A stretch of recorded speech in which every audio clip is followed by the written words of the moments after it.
Polarization arises when society, over the course of a rather short period of time, becomes so severely fractured by a series of events, episodes, encounters, each one seemingly more appalling and unforgivable than the previous, that they find themselves so at odds, so tragically and irreparably virulent and biased against each other that they resort to warfare to resolve their irresolvable differences. And this occurred in American society during the decade of the 1850s. So what happened during the 1850s to polarize Americans and incite disunion and bloody civil war? Well, for one, it's much more than political polarization. There needs to be economic, social, cultural, even geographic polarization as well. Secondly, compromise becomes anathema. There thrives this outright unwillingness to work with anyone that does not share your moral outlook, your worldviews. You feel absolutely unable to live under the same government, even within the same society. And as a result, there can be no lasting peace, no accord, no settlement until your opposition is entirely vanquished. Thirdly, in this increasingly toxic environment spawning polarization, self-righteous attitudes and perspectives predominate. People harbor an intense, almost inexplicable hatred for anyone opposed to their own views and perceptions of what they deem to be reality. People will proffer and promote assumptions about the enemy without any basis of fact or foundation. In fact, knowledge of facts is no longer essential, not pertinent, and emotional appeal will drown out any vestige of reason and pragmatism. Fourthly, alienation of the great mass of the middle class occurs, and fanaticism prevails. The fringe elements, who would be in normal times declared rightly as insane, gain the day. And soon moderates are drawn to these polls. Moderate voices become discounted, impugned, squelched, and any and every argument, no converts are made, but prejudices are sharpened and misunderstanding rampant. I always like to quote a U.S. Senator from Alabama during these heated congressional debates of the 1850s when he said, "Concessions never yet satisfied fanaticism." Fifthly, reform movements morph into moral crusades. There arises an avowed determination to foster agitation without any consideration of the consequences to society overall. Finally, during polarization, the machinery of democracy breaks down. There occurs a collapse of national parties, splintering within political parties at the state and local level. Internal political factionalization and realignment ensues, and political parties no longer stand for national harmony. Now they stand only for selfish interests.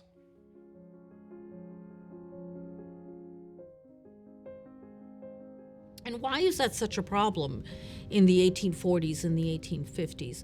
Well, it goes to the heart of who Americans believed they were. They believed that they were a nation dedicated to the principles of equality under the law, of protections for property, freedom for all Americans.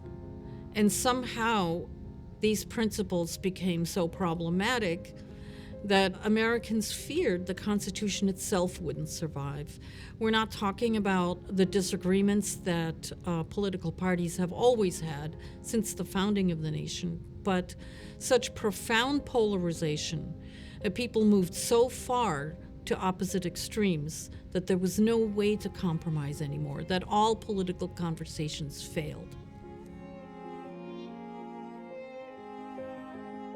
To answer that question about why is polarization a bad thing, and to answer it historically, to consider the moment in which Americans became most divided, the moment in which, of course, a political polarization went rather further than just disagreement within an established political system, but led to that system's complete breakdown and ultimately the Civil War itself. And the argument, what we're going to outline today, is how political polarization came about in the 19th century, what it did to the Union, how it destabilized it, and then ultimately how it led to a cycle of political violence that could not be contained, and that ultimately culminated in the outbreak of civil war. And we will end with the outbreak of the Civil War, which I date the outbreak of the Civil War not with the bombardment of Fort Sumter in April 1861. That is, of course, the classic beginning point for the origins of the Civil War, the beginning point. I date the beginning of the Civil War rather earlier than that. In May of 1856, the beginning point is actually right here in America's heartland, in the contested borderlands along the valleys of the Missouri and Kansas River, in that borderland area where the future of slavery first triggered an uncontrollable cycle of violence in May of 1856. In the early period, in the late colonial period, or even at the early moments of the United States after the break from Britain, slavery could be seen as a localized or isolated phenomenon, something that was concentrated in particular geographic areas, particularly the Tidewater in Virginia, or among certain actors, certain slaveholding individuals. It was someone else's problem. It wasn't a national phenomenon. It became untenable to have that view as slavery exponentially grew in the early decades of the 19th century. Just look, for example, at the population of enslaved peoples. At the beginnings, when the United States first became an independent nation in the late 18th century, there were around 700,000 enslaved peoples in the United States. 700,000, a huge number, but nowhere near as many as you would get by the eve of the Civil War in 1860, when you would have more than 4 million enslaved peoples. Just a 2 generations change there, but an exponential growth. You could see that as well in the territorial domain of slavery. Slavery formerly clustered in certain areas along the Atlantic seaboard. By the mid-19th century, it had spread deep into the South and was moving, indeed, across the West.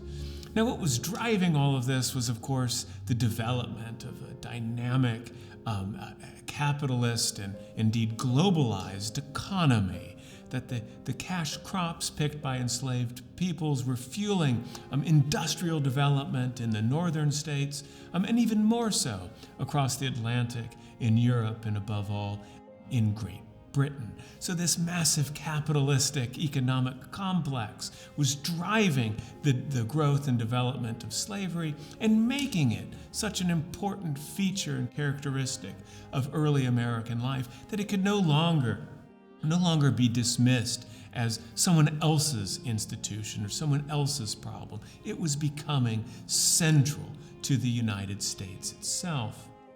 Now, we can see how people at the time began to see slavery in this way as an ever more prominent feature of American identity, and hence an ever more important and significant problem that required action upon. Just look, for instance, at the slaveholding elite in the United States. The slaveholding elite in the early days, in the era of the Revolution, the slaveholding elite absolutely was pro-slavery in the sense that many of them were slaveholders, many of them, their personal fortunes were tied up in the institution of slavery, and indeed their political positions were derivative of their slaveholding enterprise. And that's where their power came from. But despite that, many of that generation didn't see being a slaveholder as central to the project of the United States. They would even try to find ways of rationalizing it, to say that it wasn't central to their individual identities.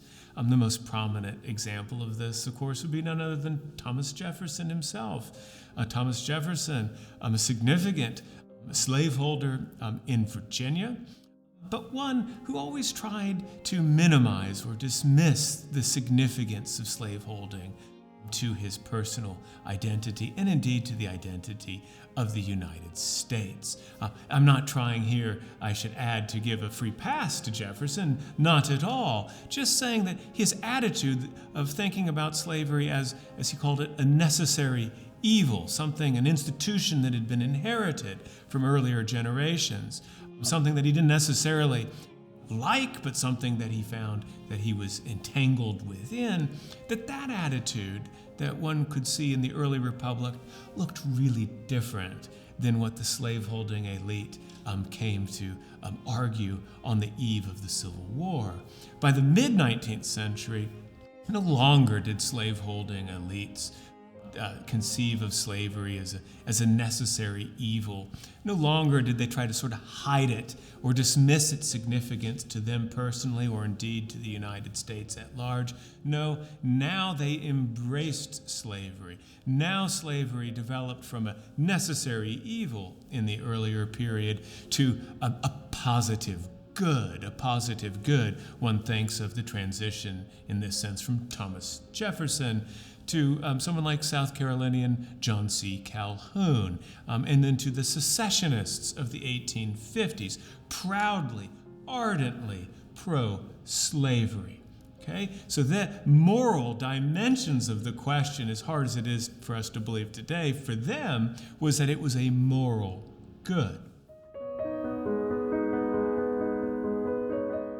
The polarization of the 1840s and 1850s that brought us right to the brink of breaking apart as a nation, that was a direct assault on constitutionalism. And that's what people feared. They didn't just fear that the nation would somehow split down the middle. They feared that their fundamental agreements weren't working anymore. What we need to understand about the Constitution and this crisis of polarization in the 1840s and 1850s is that there were two threads. During those fractious decades, as the sectional conflict grew ever more frightening and ever more serious, there were two major strands to the way these arguments developed. The first was this notion, particularly in the free states and among religious people, that slavery was a national sin. This idea grew out of the great religious awakenings of the 1830s and 1840s, when Americans believed that they could perfect themselves and that the nation could become perfect and a godly commonwealth, but that it could only do so if it eradicated the basic sin at the heart of the nation, which was the institution of human bondage. Slavery was an immoral institution, these people believed, and they would have to find a way to free the enslaved people and to bring those people who held slaves into enlightenment. And out of that grew a more and more, ever more serious critique of the institution of slavery.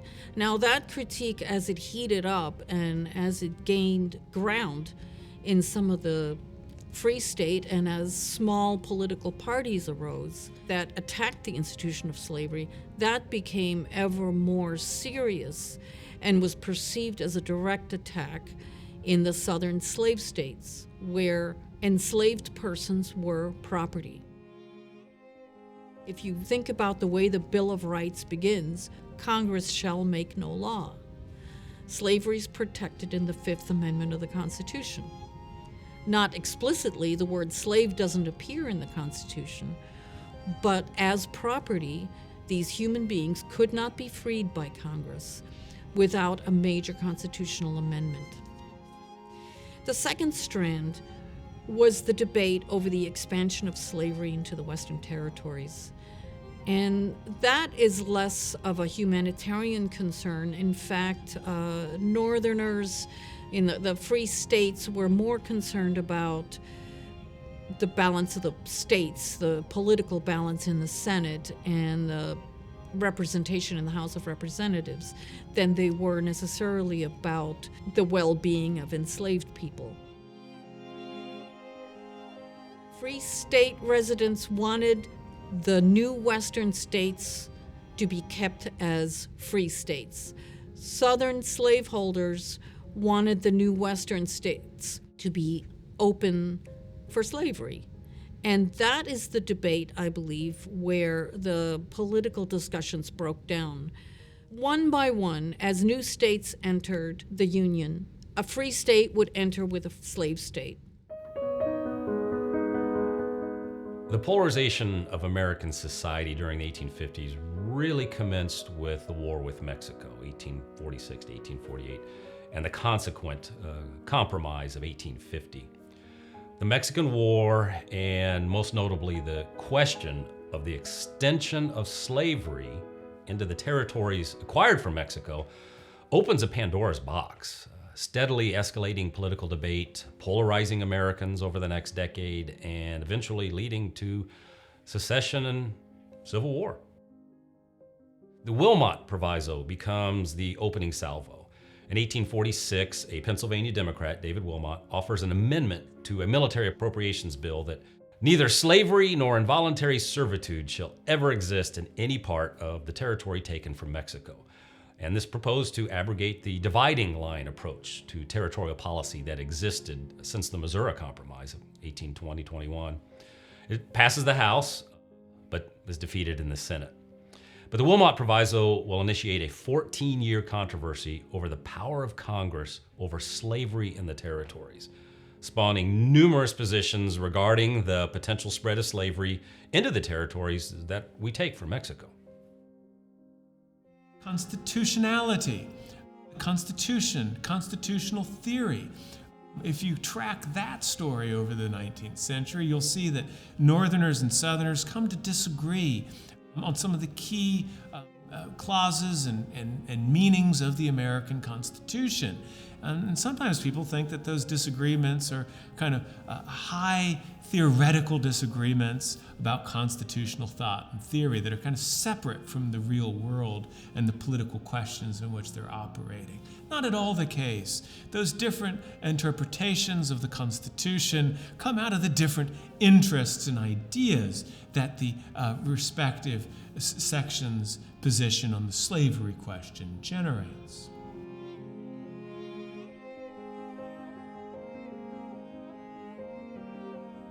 I want to talk a little bit more about this idea of gaps and problems in the Constitution. Abolitionists believed that the Constitution was inherently flawed, and that was because it contradicted another basic American charter, the Declaration of Independence. The Declaration of Independence declares that all human beings are endowed by their Creator with certain inalienable rights: life, liberty, and the pursuit of happiness.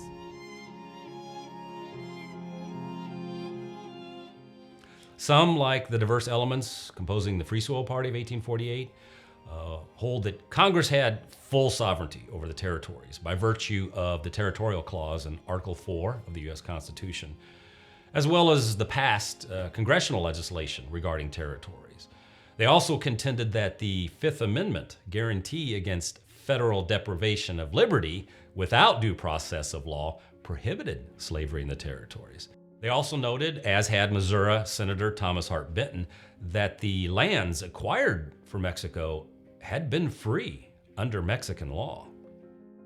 The majority of Southerners followed that of John C. Calhoun, a South Carolina senator, who denied congressional power to interfere with slavery and insisted on the right of slave owners to take their property into the territories under the doctrine of what we call state sovereignty and protection of the Fifth Amendment, which prevents the deprivation of property without due process of law. This position held that Congress could not exercise local police powers, such as what was required to legislate concerning local domestic institutions, slavery one of them. They also denied that the people of a territory possess sovereignty. This occurs only after attaining statehood, and therefore only states were sovereign and capable of legislating on slavery as a local institution. And accordingly, states were the source of police power legislation for their territories. They also proffered several other theories denying federal prevention of slavery in the territories.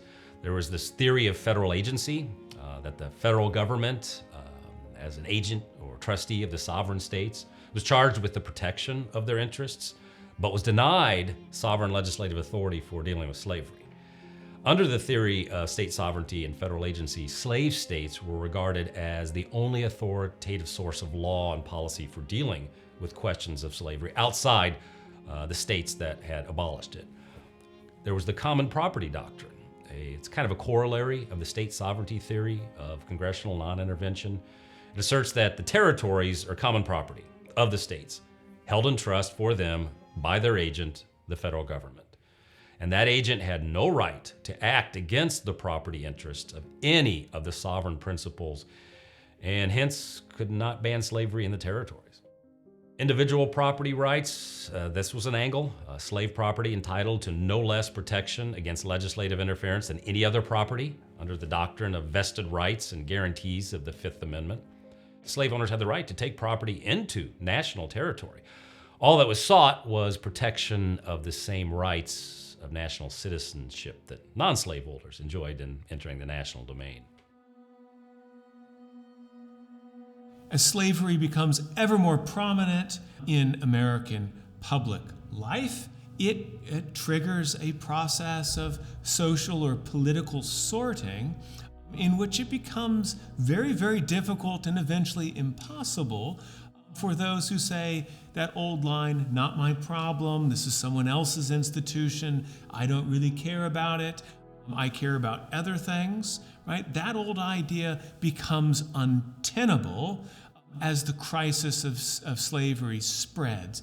And it spreads not just among individuals, but it spreads throughout the institutions, the networks, the social organizations that hold those individuals together. And of course, it's these social organizations which are the foundation, the bedrock of the American nation itself in the 19th century. Thus, their destabilization over the slavery question was incredibly disruptive and indeed dangerous to the Union itself. And nowhere was this more the case than with the most significant social institutions in 19th century America. I'm talking, of course, about the Evangelical Churches. The Evangelical Churches, one of the few social formations which held the Union together, which attracted citizens from across this vast and rather loosely organized geographic space, attracted them together in organized, coherent institutions. I mean, evangelical Christianity in this sense is important to the development of the American nation, not just because of the ideas and the theology, but also because of the infrastructure. It tied Americans together. But what happens as the 19th century unfolds is that the slavery question, should the United States be a pro-slavery nation or should it oppose slavery and somehow put it on the path to extinction, that question entered into these national evangelical organizations. It gained momentum and force, became the focus of debate until ultimately the churches broke down and divided into northern and southern wings. And one sees this happening in the 1840s. One sees this happening with the most prominent evangelical churches, the Methodists, the Baptists, and the Presbyterians, all fracture over this question of slavery. And when they break into sectional wings, when there's a Southern Baptist church and then there's a federation of northern churches that are organized, it spells doom for the Union. It's an ominous sign. Henry Clay, the great Kentucky compromiser, upon looking at the evangelical churches breakdown, famously said in the mid-1840s, with the churches broken down, there's now nothing to hold us together but the economy.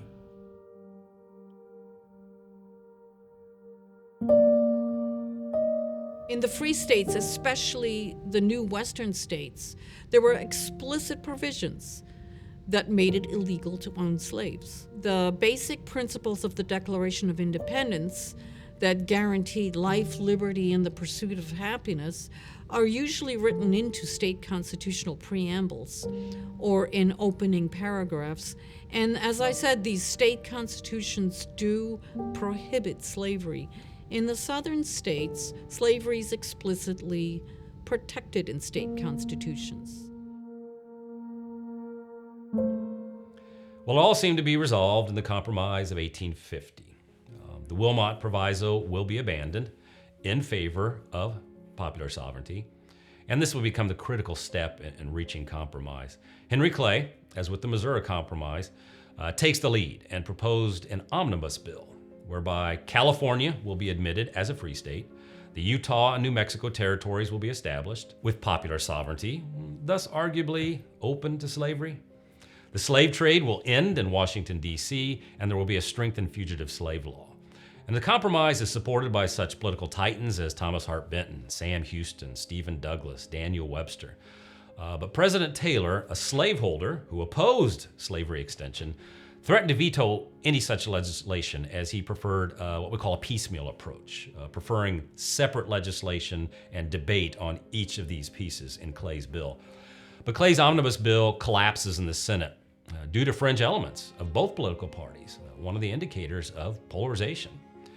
Well, as luck would have it, Taylor dies, and he's replaced by Vice President Millard Fillmore, who had no qualms about slavery expansion and a new fugitive slave law. And he stood ready to sign Clay's bill. It's Douglas, Stephen Douglas, that has the success in reviving Clay's measure, but done in a piecemeal fashion, as each of the provisions passed singly. Fillmore signs every bill, and here again, although compromise succeeds, early indicators of polarization reveal the breakdown of real compromise, because congressmen who voted against the bills looked only at what they opposed, rather than what they liked in the bill or what they got out of it. The most controversial aspect of the compromise was the Fugitive Slave Act, and this will be a leading issue spurring polarization throughout the decade of the 1850s. And the fugitive slave issue cannot be ignored in our story of polarization during the 1850s. Slavery is one of those painful human institutions that can't exist naturally or normally. It has to be protected by laws. It has to be protected by the agreement of the people who live in the society. It's a violent, coercive institution, and therefore it requires coercive laws. This all came to a head in the Compromise of 1850 with the new Fugitive Slave Act of 1850, which was clearly the most controversial component of the Compromise of 1850. The act significantly favored the slave catcher and the slave owner and denied alleged runaway slaves minimal due process protection.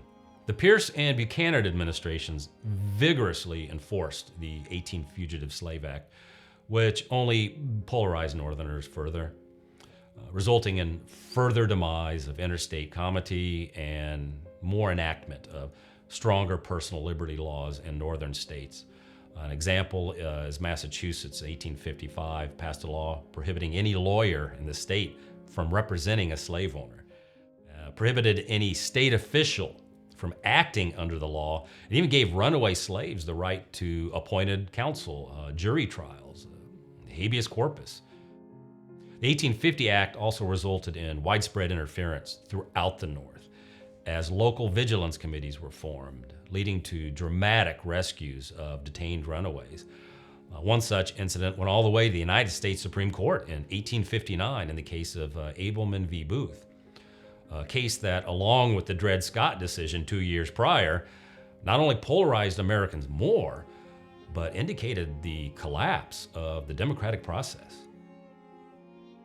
Throughout the 1850s, there will be a series of singular incidents, yet they're all tied to this growing sectional animosity, especially over the course of slavery, which simply spur on the polarization of Americans. These events and episodes demonstrate, moreover, the general factors defining polarization in that volatile decade leading to Civil War. One was the publication in 1852 of Uncle Tom's Cabin. A few incidents more clearly indicate how facts no longer matter, and emotional appeal, without any factual basis, only heightens animosities. The author, Harriet Beecher Stowe, knew very little about slavery. From any personal observation, she even indicated her ignorance of the Southern plantation to Frederick Douglass. But it didn't matter. Facts no longer prove important in such a charged atmosphere. What she did understand, however, was the deep religious and moral impulse of many Northerners regarding slavery and of their stereotype of the South in general. And these were not based on any facts as well. As one noted historian wrote, the importance of the novel lies in the fact that the restless, apprehensive, morally confused North had been supplied now with a concrete stereotype with which to clarify and simplify its thinking. The attempt to compromise, to find a compromise solution to the slavery question, became untenable, ultimately became impossible. And nowhere do we see this more. Nowhere does the polarization over the slavery question do more to undermine attempts at compromise than with territorial policy. And territorial policy was, of course, the big question when it came to the future of the American Union's relationship to slaveholding and slavery as an institution. It was in the territories in which everyone agreed the future of slavery or anti-slavery would be determined. And hence it was in the American West, in places just like in the Missouri and Kansas borderlands, it was places like that where the future of the slavery question would be determined. Now, there were sincere attempts by politicians, by the political system, to find a compromise solution, a solution that would somehow avoid the all or nothing solutions which ultimately would become the case. And by all or nothing, I mean, would the American West become all slaveholding, or would it become all anti-slavery and free labor? The attempts of politicians was to avoid that, was to find some way of compromising in the West. And there was two kind of big compromise ideas on the table. The first, very famously articulated and enshrined in the Missouri Compromise of around 1820, 1819 to 1821, when Missouri becomes and is admitted as a state into the Union. We're still celebrating the bicentennial of Missouri's entry into the Union today. And you'll recall that part of the solution to that crisis over whether or not Missouri would enter the Union as a slaveholding state or a free labor state, the solution was that Missouri will enter as a slaveholding state, but the rest of the West, moving further west, that question would be resolved, and it would be resolved by drawing a line on the map. Drawing a line from the southern border of Missouri, latitude degrees 3630. Above that line would be anti-slavery, free labor territory. Below that line could be open for slaveholding settlement. Right, that was the Missouri Compromise. But the Missouri Compromise ultimately doesn't work. It ultimately doesn't work.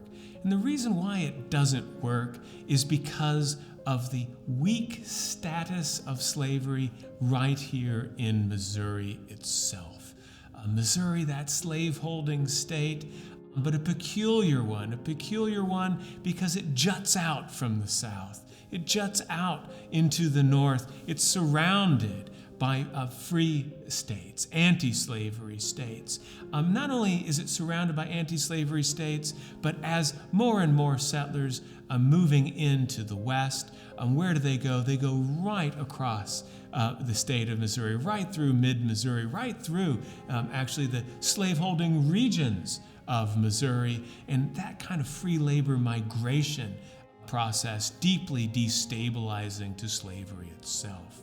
So the advocates of slavery in Missouri felt like they were on the defensive, felt like they were so weak that slavery was so herald here that it needed to be protected, and it needed to be protected on its western flank in the territories, the unorganized territories from the old Louisiana Purchase of Kansas and Nebraska. One by one, as new states entered the Union, a free state would enter with a slave state, until we got to the 1850s. When Kansas and Nebraska came in, what must have seemed like a treacherous provision that allowed them to make up their own minds about slavery, and that led to bitter violence on the Kansas and Missouri border. May of 1856 we might think of as the beginnings of the Civil War in the United States. And we would begin with a chain reaction that starts in May. And let's just follow that chain reaction through before concluding. May of 1856, a group of pro-slavery Missourians enter into Kansas territory. They go to Lawrence, Kansas. There's a long-running feud between pro-slavery interests and anti-slavery interests in Lawrence, which is entangled in disputed land claims and old rivalries, but at its heart is that question about the future of slavery and would Kansas become a pro-slavery or an anti-slavery state. Those pro-slavery interests come into Lawrence, the bastion of anti-slavery activity. What do they target? They target first, of course, the printing presses. There's 2 printing presses in Lawrence. They burn the printing presses. They burn down a hotel which had been frequented by anti-slavery travelers and interests. This is the initial sacking of Lawrence. The initial sacking of Lawrence in May 1856, ironically not that bloody. I believe there's only 1 death in the initial sacking, nothing like one's going to see in the coming months and indeed years, but it is that spark. As a result of bleeding Kansas, we start to see speeches in Congress bereft of any rational discussion of real issues. Instead, speeches are consumed with personal animosities and insults. As the historian of the period summed it up, from behind the cloak of righteous indignation, senators and representatives alike launched violent attacks, not only on opponents, but on the states they represented. One such event grabbed national headlines and merely fanned the flames of polarization, indicating that bleeding Kansas had now arrived in Capitol Hill, at the nation's capital. And that was the Brooks-Sumner affair. It all starts with Massachusetts Senator Charles Sumner, himself a clear indication of the polarizing times, for at no other time previously in U.S. history would such an individual be in politics. He was an extremist, unbalanced, dangerous. And in May of 1856, the incompetent politician wanted to go down in the history books as delivering one of the greatest orations in American history. But his speech, called The Crime Against Kansas, to paraphrase historians of the episode, was a shockingly shallow performance, lacking in sound grasp of issues, contained nothing new but only repeated in extreme fashion what others had already said, egotistical, arrogance of one speaking for God himself, a dangerous speech because its author could see only one side of a question and assumed there was no other. Belongs to those who do not respect the opinions of others. Its holier-than-thou tone and its reliance on rumor in place of fact. It should have ended there, and abruptly, but the response proved equally shocking, reprehensible, and indicative of the polarization of America. The nephew of one of the senators unjustifiably verbally assaulted by Sumner, South Carolina Congressman Preston Brooks, like Sumner, someone who would never have been in politics if not for the temper of the day, and like Sumner, ignorant of the democratic process and as intolerant. Well, Brooks brutally attacked Sumner at his desk, nearly killing the senator, and tragically making a martyr of Sumner. Oh, and how Sumner lived to make the most of it, only worsening the personal confrontation into an indication of what the nation was encountering. As one historian so capably described the situation from this point, martyrs are always dangerous. And in this era, when symbols were far more powerful than realities, they were doubly so. After the sacking of Lawrence, we go back to Washington, D.C., where Charles Sumner, the anti-slavery Yankee senator who has been working on a speech to address the issue of slavery in Kansas. Word, of course, of the caning of Sumner isn't just on the eastern seaboard. It comes all the way right back here to the contested Kansas-Missouri borderland. None other than perhaps the most fanatic abolitionist in the region, a fellow by the name of John Brown. John Brown, a witness, was with John Brown when he got word of the caning of Sumner. The witness says, when Brown read those words, quote, he went crazy. He went absolutely crazy. And I always love that because John Brown was crazy to begin with. So one can only imagine the response that he had to the caning of Sumner. Of course, his response wasn't just expressed to his cohort. His response was to escalate the violence. He and his sons, this is the origins of the Potawatomi massacre of the summer of 1856, when they take 5 pro-slavery settlers who had nothing to do with the sacking of Lawrence, 5 pro-slavery settlers in the Kansas Territory, taken out of their cabins at night and brutally murdered in cold blood. Here we have bleeding Kansas, open bloodshed and conflict in the summer of 1856.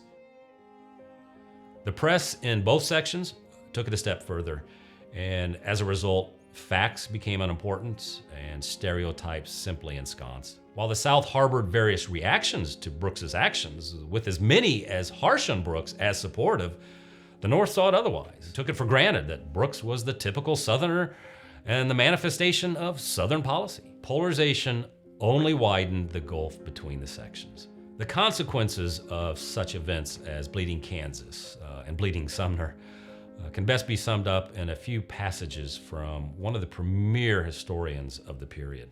Kansas and Brooks had indeed brought a profound change in Northern thinking. The impression was now widespread that an aggressive slave power, willing to resort to brute force in order to have its way, was definitely on the march. The young Republican Party had made the most of the situation. From small local beginnings, it had blossomed out into national organization and now stood forth as a serious contender in the approaching presidential election. A deeper moral feeling of indignation against slavery as the author of all national ills had been kindled. The North itself had taken the offensive. Political violence is now integrated into the political strategies of both sides, and not just in the bleeding Kansas and Missouri borderland, where there's going to be around 70 political deaths in the era between 1856 and 1861. Not just there, but political violence spreads elsewhere. One could see John Brown himself as an important component of this story. No other singular event of the 1850s characterized the polarization of American society than the whole John Brown episode, his raid, his consequent trial and execution. That's an episode closer to 1860 than was Beecher and Uncle Tom or Brooks and Sumner. John Brown was nothing more than a crazed maniac, and his scheme at Harper's Ferry was poorly planned, poorly executed. It was a local disturbance only. He received an extremely fair trial and a lawful execution. But in a polarized society, events such as this, automatically transform into tragic national proportions. When it was all over in early December of 1859, John Brown had morphed on one hand as the ultimate symbol of fanaticism, and on the other as an idealistic, courageous martyr. In the North, men of political stature, and countless newspapers to boot, now spoke of the maniacal Brown as a martyr. Although many claimed to abhor violence, most had approved of Brown's motives and actions, something they would never had thought possible in themselves a decade prior. In the South, Brown simply manifested the abolitionist craze of all Northerners, bent on destroying the South altogether. Southern interests, Southern life itself, can no longer survive in the Union. Brown was the legitimate representation of the Republican Party, according to the South, despite the fact that Lincoln himself adamantly asserted that John Brown is no Republican. For Southerners, the irrepressible conflict seemed to be just that, ineffable. And of course, it's not just radical abolitionists, it's even more so Southern secessionists who deploy and utilize violence as a political instrument. In the years running up to the formal Civil War, they do this most notably within the South itself.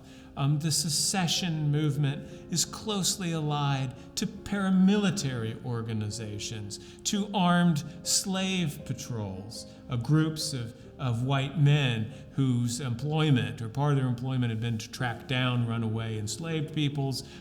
These organizations become central to the secession movement itself, and indeed during the secession winter of 1860 and 61, when those southern states secede, it's these armed groups that dominate the streets of southern cities, which lead to the political act of secession itself. The very same month that Brown was fairly tried and lawfully executed, Congress convenes and reveals beyond any doubt that the democratic process had collapsed. Congressmen came armed. Personal harangues and insults replaced productive debate. Turmoil and misunderstanding prevented the necessary business of the country. Animosity reigned, goodwill disappeared. Fear, apprehension, vengeance, recklessness will all prevail. Reason and common sense no longer proved worthy. Toleration and cooperation simply disappeared, and extremism won the day, and a nation nearly collapsed over it. On the eve of the 1860 presidential election, polarization was for the most part complete. Lincoln's electoral victory in 1860 simply set the inevitable into motion, and hundreds of thousands of Americans, once countrymen, paid the ultimate price. This all ends, of course, as we well know, in the presidential election of 1860, which commences the course of Civil War. It is really the epitome of polarization during the preceding decade. Geographically, sections become a single solid color. Attitude follows latitude, with the border states being caught in the middle, but soon to be forced into a decision which color to follow. And it is in these states that you will see the bloodiest, most violent internal warfare during the Civil War. So now, why does this become a constitutional crisis? The Republican Party had always had as a serious plank to its platform, this notion that slavery would not be permitted to extend into the Western territories. They didn't make any explicit statements about emancipating slaves. Their fundamental philosophy was to leave slavery alone where it was, but that they would not permit it to extend into the Western territories.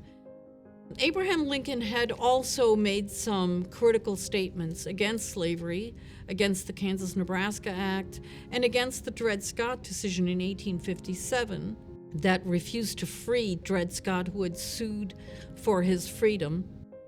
Southerners were very well aware of that, and they swore that if Abraham Lincoln became elected, they would secede. This is a constitutional crisis, and not just because eventually it would lead to the outbreak of civil warfare, but because 11 states in the Union refused to accept the election of a Republican president. Americans did worry about the survival of the Constitution.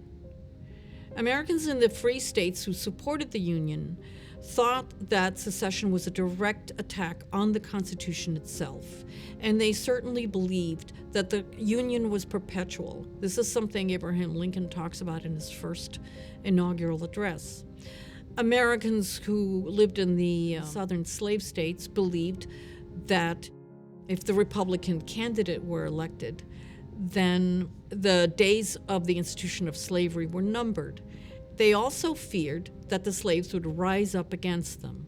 Both sides really do see this as a fundamental life or death issue. So what we see is that by the time you get to Fort Sumter and the formal beginnings of a sort of state-sanctioned civil war, political violence has been incorporated into the politics of the United States. In many ways, Fort Sumter is not just the beginnings of a civil war, but it's the end of a long process in which political polarization erodes the structures and bonds of union, escalates the moral crisis which is dividing the Union itself, and ultimately triggers and unleashes a cycle of political violence that cannot be contained. As Abraham Lincoln said, a house divided against itself cannot stand. That's why he calls the Union of the states and the Constitution the last best hope of earth. What he was talking about was that the constitutional democracy that had been created on the North American continent was something special, something new, something that had not been tried before. In America, the fundamental structure of the Constitution survived. This idea of a tripartite government that protects property rights, that protects individual liberties, the right of freedom of speech, freedom of worship, but that also extends those rights to all Americans, to reflect the fact that individual property rights had to give way to a new vision of American liberty, that all Americans were created equal. And the Constitution itself was finally transformed to harmonize with the Declaration of Independence.